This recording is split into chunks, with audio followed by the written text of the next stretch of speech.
সেটি হল স্বাধীনতা পরবর্তী সরকারের বিরুদ্ধে কেন সেই সময় জনগণ অস্ত্র হাতে তুলে নিয়েছিল, আবার সেই সময়কার সরকারি বা কি কারণে জনগণের বিরুদ্ধে অস্ত্র হাতে তুলে নিয়েছিল। অথচ আমরা দেখি অপরদিকে শহীদ রাষ্ট্রপতি জিয়াউর রহমান যখন রাষ্ট্র পরিচালনায় আসেন, জনগণ শহীদ জিয়ার ডাকে স্বতঃস্ফূর্তভাবে দেশের উন্নয়নে অস্ত্র ছেড়ে কোদাল হাতে খাল খননে নেমে পড়েছিল। প্রিয় উপস্থিতি, কিন্তু আমার কাছে মনে হয়েছে নেতৃত্ব, ব্যক্তিত্ব এবং রাষ্ট্র পরিচালনায় শহীদ জিয়া দলের নয় বরং দেশের হয়ে উঠেছিলেন। রাষ্ট্র পরিচালনায় মুক্তিযুদ্ধের মূল মন্ত্র সাম্য, মানবিক মর্যাদা, সামাজিক সুবিচার রেখেছিলেন সমুন্নত। নিজের ইচ্ছা কিংবা মত জনগণের উপরে চাপিয়ে না দিয়ে তিনি বরং জনগণের কাছে গিয়ে জনগণের মতামত নিয়েছিলেন। দেশের জনগণের আকাঙ্ক্ষা বাস্তবায়নের জন্য প্রায় প্রত্যেকটি কর্মসূচি তিনি গ্রহণ করেছিলেন। এ কারণে শহীদ জিয়ার নেওয়া খাল খনন, গণশিক্ষা কিংবা বৃক্ষরোপণের মতো প্রতিটি গণমুখী উদ্যোগকে জনগণ তাদের নিজেদের কর্মসূচি হিসেবে গ্রহণ করেছিল। দেশের জনগণ স্বতঃস্ফূর্তভাবে শহীদ জিয়ার কর্মসূচিকে সফল করে তুলেছিল এবং সে কারণেই জনগণ গণতন্ত্রের সুফল পেয়েছিল সেই সময়। সম্মানিত নেতৃবৃন্দ, সম্মানিত আলোচকবৃন্দ, প্রিয় উপস্থিতিবৃন্দ, সত্যিকার অর্থেই রাষ্ট্র এবং সরকার পরিচালনায় জনগণের স্বার্থ, জনগণের আকাঙ্ক্ষাকে প্রাধান্য দেওয়াই কিন্তু জরুরি। কারণ কোন সরকার কিংবা সরকার প্রধানের নিজেদের চিন্তা জনগণের উপরে চাপিয়ে দেওয়ার প্রবণতা থেকেই কিন্তু শাসন প্রশাসনে মন মগজে স্বৈরাচারের বীজ রোপিত হয়। রাষ্ট্র এবং সরকারে যাতে স্বৈরাচারের কবলে না পড়ে, এ কারণেই রাষ্ট্রে জনগণের মালিকানা প্রতিষ্ঠা করা অত্যন্ত জরুরি। জনগণের ভোটে জনগণের কাছে জবাবদিহিমূলক সরকার প্রতিষ্ঠার মাধ্যমে একমাত্র রাষ্ট্র এবং সরকারকে জনগণের কাছে দায়বদ্ধ করা যায়।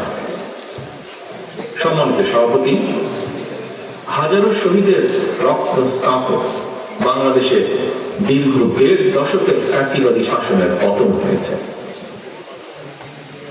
একটি অন্তর্বর্তীকালীন সরকার দেশ পরিচালনা করছে। বর্তমানে গণ অভ্যুত্থানের পর বিশেষ পরিস্থিতিতে দায়িত্ব নেওয়া এই সরকার হয়তো বৈধ, তবে এই সরকার কোনোভাবেই কিন্তু জবাবদিহিমূলক নয় এবং জনগণের কাছে এই সরকারের জবাবদিহি করার কোনো সুযোগও নেই। দেশের বর্তমান অন্তর্বর্তীকালীন সরকার 10 মাসেও জাতীয় নির্বাচনের সুস্পষ্ট তারিখ ঘোষণা করেন।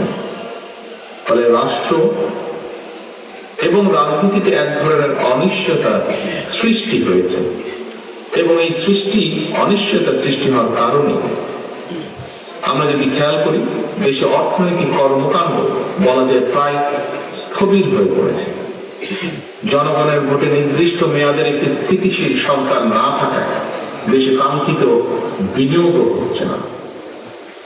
আমরা এখানে উপস্থিত প্রায় প্রত্যেকে গণমাধ্যমে খবরে দেখেছি, ব্যবসায়িক সংগঠনগুলো বলছে নানা কারণে ইতিমধ্যেই শত শত শিল্প কলকারখানা বন্ধ হয়ে গিয়েছে, আরো অনেক কলকারখানা বন্ধ হওয়ার উপক্রম হয়ে পড়ছে।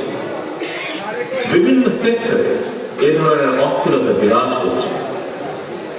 জনগণ তাদের সমস্যার সম্ভাবনার কথা সরকারের কাছে তুলে ধরার বা বলার কোনো সুযোগ তারা পাচ্ছে না। সম্মানিত সভাপতি, সম্মানিত নেতৃবৃন্দ, অন্তর্বর্তীকালীন সরকারের উপদেষ্টাদের সঙ্গে স্বাভাবিক কারণে জনগণের কোন যোগাযোগ নেই। বিভিন্ন শ্রেণী পেশার মানুষের সমস্যা, সম্ভাবনা কিংবা দুঃখ দুর্দশা সম্পর্কে অনেক উপদেষ্টাই ওয়াকিফাল নন। তারা অফিসে বসে ফাইলপত্র দেখে জনগণের সমস্যা চিহ্নিত করে সমাধানের চেষ্টা হয়তো কেউ কেউ করছে। জনগণের সঙ্গে সরাসরি যোগাযোগ ছাড়া প্রশাসন নির্ভর, ফাইল নির্ভর বা ফাইল ওয়ার্ক দিয়ে সকল সমস্যার সমাধান যদি করা যেত, তাহলে তো নিশ্চয়ই রাজনৈতিক দল বা রাজনীতির প্রয়োজন হতো না। প্রিয় উপস্থিতি, দেশের জনগণ সরাসরি নিজেদের পছন্দের প্রার্থীকে ভোট দিয়ে একটি জবাবদিহিমূলক সরকার প্রতিষ্ঠিত করতে প্রস্তুত, কিন্তু অন্তর্বর্তীকালীন সরকার মনে হয় জনগণের আকাঙ্ক্ষা উপলব্ধি করতে ব্যর্থ হচ্ছে। গণতন্ত্রের পক্ষে প্রতিটি রাজনৈতিক দলের পক্ষ থেকে লিখিতভাবে অন্তর্বর্তীকালীন সরকারের কাছে সংস্কার প্রস্তাব দেওয়া হয়েছে। সংস্কারের ব্যাপারে কিন্তু কোন রাজনৈতিক দলের তেমন কোনো আপত্তি নেই, তবে সংস্কার নিয়ে সরকারের অযথা সময় ক্ষেপণে আপত্তি অবশ্যই রয়েছে। শুধু রাজনৈতিক দলে নয়, রাজনৈতিক দলগুলোর বাইরে পত্র পত্রিকার মাধ্যমে আমরা দেখছি বিভিন্ন সংগঠন এই ব্যাপারে তাদের আপত্তির কথা জানিয়েছে, এই ব্যাপারে তাদের কনসার্নের কথা জানিয়েছে। এবং এ কারণেই আমরা মনে করি প্রস্তাবিত সংস্কার শেষ করে যদি তাদের ইন্টেনশন সঠিক থাকে, গণতন্ত্রের পক্ষে থাকে, আমরা দাবি করেছি ডিসেম্বরের ভিতরে নির্বাচন নিতে, তবে আমি এটাও মনে করি বিভিন্ন বিষয় বিবেচনা করে সংস্কার প্রস্তাব শেষ করে, যেহেতু কম বেশি সকল বিষয়ে অধিকাংশ দলগুলোর মধ্যে মত রয়েছে, একমত রয়েছে, ডিসেম্বরের আগেও নির্বাচন করা সম্ভব। আমি অন্তর্বর্তীকালীন সরকারের কাছে আবারও আহ্বান জানাই,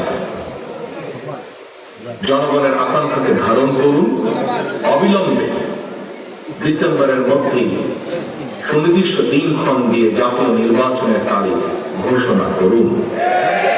এখানে অন্তর্বর্তীকালীন সরকারের জয় বা পরাজয়ের কোনো কিছুই নেই, বরং স্বাধীনতা প্রিয় জনগণকে একটি সুষ্ঠু নির্বাচন উপহার দিয়ে গণতন্ত্রকে বিজয়ী করুন, করতে সাহায্য করুন।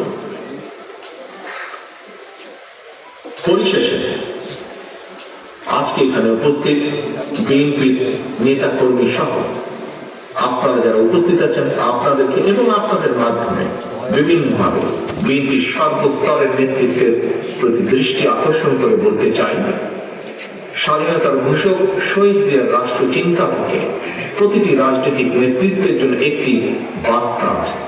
কি সেই বার্তা? বার্তাটি হলো, রাষ্ট্র পরিচালনায় সফল হতে হলে জনগণের আকাঙ্ক্ষাকে ধারণ করতে হবে, দেশ এবং জনগণের স্বার্থকে সবার আগে বিবেচনায় আনতে হবে, বিবেচনা করতে হবে। সুতরাং স্বাধীনতার ঘোষকের আদর্শ বাস্তবায়ন করতে চাইলে শহীদ জিয়ার প্রতিটি সৈনিক, দেশনেত্রী খালেদা জিয়ার প্রতিটি কর্মীর প্রতি আমার আহ্বান, আপনারা জনগণের সঙ্গে থাকুন, জনগণকে অবশ্যই সঙ্গে রাখুন। প্রিয় দেশবাসী, বক্তব্য শেষে আমি একজন সন্তান হিসাবে শহীদ রাষ্ট্রপতি জিয়াউর রহমানের রুহের মাগফিরাত কামনা করছি। আপনাদের কাছে তার জন্য আল্লাহর দরবারে দোয়া কামনা করছি এবং এই দোয়া কামনা, রুহের মাগফিরাত কামনার মাধ্যমে আমার বক্তব্য আমি শেষ করছি। আল্লাহ হাফেজ। বাংলাদেশ জিন্দাবাদ, বাংলাদেশ জাতীয়তাবাদী দল জিন্দাবাদ। শহীদ জিয়া। ধন্যবাদ।